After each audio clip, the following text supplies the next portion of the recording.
dalam bahasa Indonesia ini berhubungan dengan pengakuan iman rasuli. Dalam pengakuan iman rasuli, bahasa Indonesia dikatakan, aku percaya pada Roh Kudus, gereja yang kudus dan am.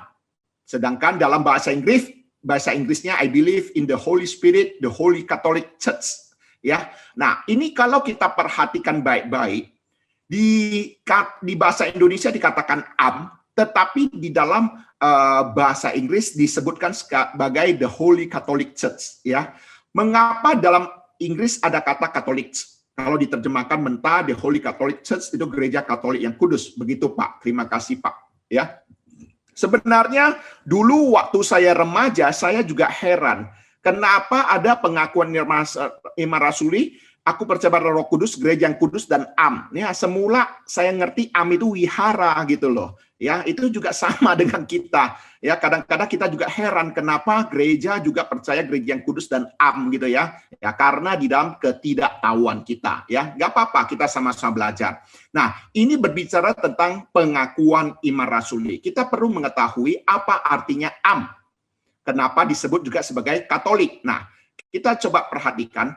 Am itu artinya tidak terbatas pada orang atau golongan tertentu. Jadi itu artinya bersifat umum, bersifat universal. Jika dipakai dalam gereja yang am berarti gereja yang bersifat Katolik.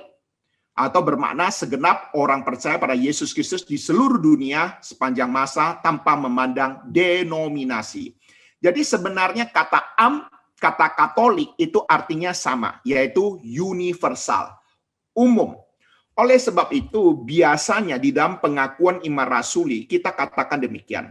Bersama-sama dengan gereja, di sepanjang abad, di segala zaman, menyatakan kesatuan iman kita yang berbunyi, itulah aku percaya pada Allah, Bapa yang Maha Kuasa. Jadi sebenarnya pengakuan iman rasuli adalah sebuah proklamasi ataupun satu kesatuan iman. Ya, kesatuan iman bersama-sama dengan gereja di sepanjang abad, di sepanjang zaman, dan juga di segala denominasi yang percaya pada Yesus Kristus sebagai Tuhan dan Juru Selamat hidup.